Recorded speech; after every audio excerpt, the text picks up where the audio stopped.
বহুতকে দেখোঁ মানে অশান্তি হওক দন হওক কাজিয়া হওক যেনেকৈও নহওক লাগিলে মেনেজ কৰি সেই অশান্তি এটা পৰিৱেশতে জীৱনটোক যেনে তেনে মানে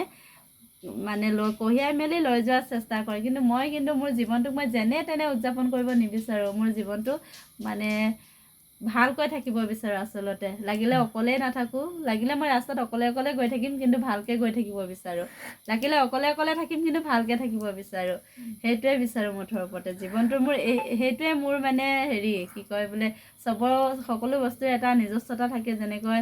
ঠিক তেনেকৈ মোৰ এটা নিজস্বতা আছে। সেইটো হ'ল লাগিলে মই গৈ থকা ৰাস্তাটোত মানে মোৰ কোনো সংগীয়ে নাথাকক, মই ভালকৈ গৈ থাকিব বিচাৰোঁ। আৰু মোৰ জীৱনটোত লাগিলে মোৰ কোনোৱে নাথাকক, মই ভালকৈ জীয়াই থাকিব বিচাৰোঁ। এই ইমানটোৱে আৰু মোৰ জীৱনৰ মানে ৰহস্য।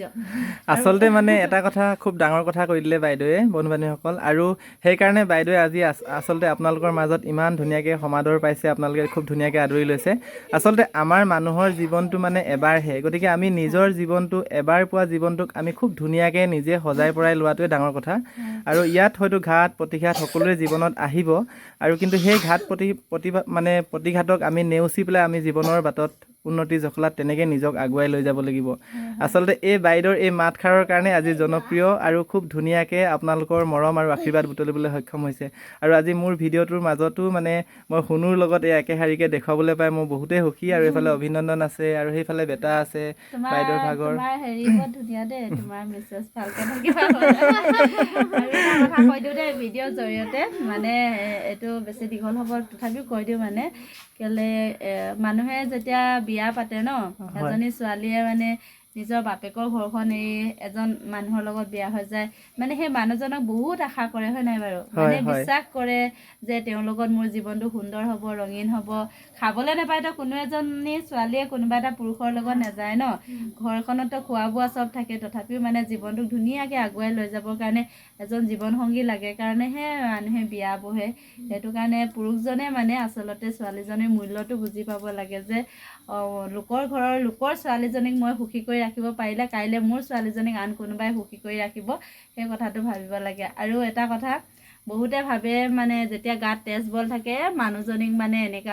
কেনেকা কৰিম, টৰ্চাৰ কৰিম, অশান্তি কৰিম, তাইনো কি, কিছুমানে কয় লাও সদায় পাতৰ তল, সেইটো কথা নহয়। কিন্তু এজন পুৰুষৰ জীৱনৰ আটাইতকৈ মানে মূল্যৱান সম্পত্তিটোৱে হ'ল পত্নীগৰাকী।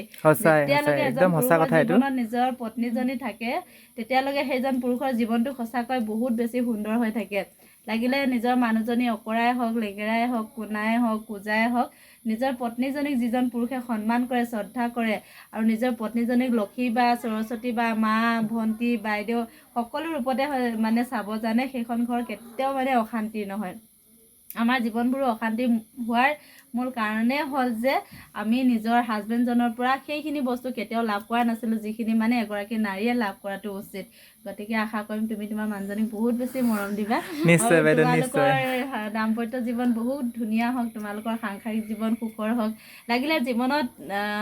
মানে মানুহৰ জীৱনটো খুব ছুটিয়ে নহওক লাগিলে, কিন্তু জীৱনটো মানে সুন্দৰ হ'ব লাগে। বহুত দীঘলীয়া জীৱন এটা ময়ো নিবিচাৰোঁ, আৰু সকলোৱে বিচাৰে যে জীৱনটো সুন্দৰ হ'ব লাগে, লাগিলে জীৱনটো ছুটিয়ে নহওক কিয়, হয় নাই কোৱাচোন? হয় হয়। আৰু সেয়াই আমিও তেনেকৈ এতিয়া মানে নিজৰ সাংসাৰিক জীৱন আগবঢ়াই লৈ গৈছোঁ। এতিয়ালৈকে বাৰু ঠিকে আছে, আৰু এনেকৈ আমি মানে লৈ যাবলৈ সদায় চেষ্টা কৰোঁ। আৰু ভৱিষ্যতটোতো মানে কোনো ক'ব নোৱাৰে ন, এতিয়া আমাৰ ভৱিষ্যত কি লিখা আছে। মানে কৰে ন, এতিয়া যদি তোমাৰ মানুহজনীয়ে কৈছে যে তুমি মদ পানী নাখাবা, তুমি যদি ভাবা যে তইহে কৈছ, তোৰ নিচিনা এজনী কথা বাপেৰে শুনিব, মই খামেই বুলি যদি তুমি বুঢ়া আঙুলি দেখাব যোৱা ন, তেতিয়াহ'লে সেইখন ঘৰত সেই মানুহজনৰ প্ৰতি অট'মেটিকলি সেই যিখিনি মৰম থাকে, শ্ৰদ্ধা থাকে, সেইখিনি কমি যাব।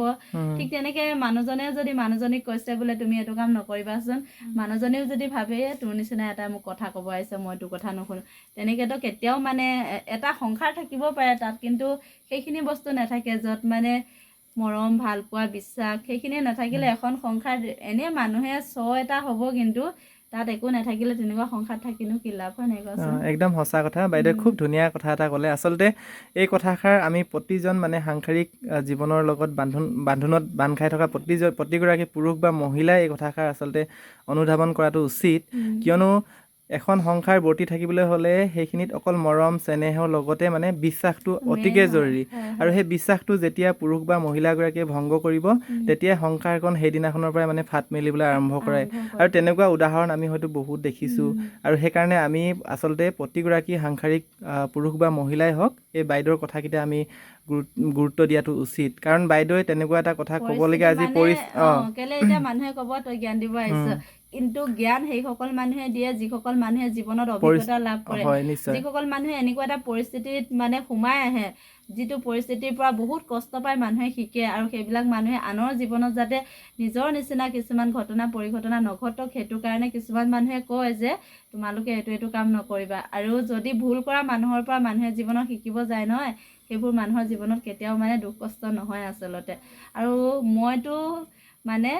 হেৰি নহয় ইমান 100% মানে চিকুণ নহয় ক'ব লাগিব মোৰ জীৱনটোতো বহুত খেলি মেলি ঘাট প্ৰতিঘাত আছে আৰু মই নিজৰ জীৱনটোৰ বহুত সমস্যাৰ পৰা বহুত কথাই অনুমান কৰিব পাৰোঁ বা বুজি পাওঁ সেইটো কাৰণে মোৰ সন্মুখত থকা মানে কাৰোবাক মই সদায় ভালটোৱে কওঁ যে এনেকুৱা কাৰণবোৰ কাৰণে মোৰ লাইফটোত মানে এনেকুৱা তেনেকুৱা হ'ল আপোনালোকে বা তোমালোকে এইখিনি কাম নকৰিলে জীৱনটো সুখৰ হ'ব বুলি ক'ম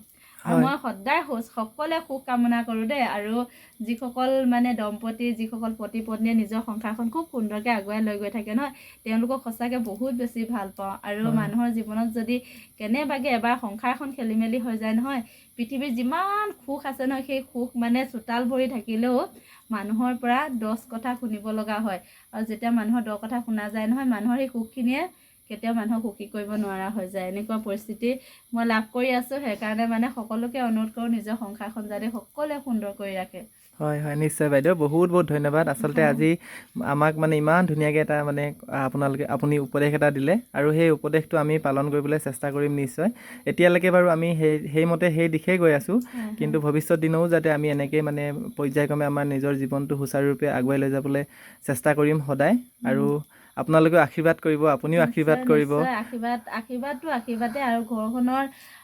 মেইন খুঁটাটো মুধচটোৱে হ'ল পুৰুষজন যদি পুৰুষজন ঘৰখনত ঠিক থাকে নহয় সেই ঘৰখন পৃথিৱীৰ কোনো শক্তিয়ে ভাঙিব নোৱাৰে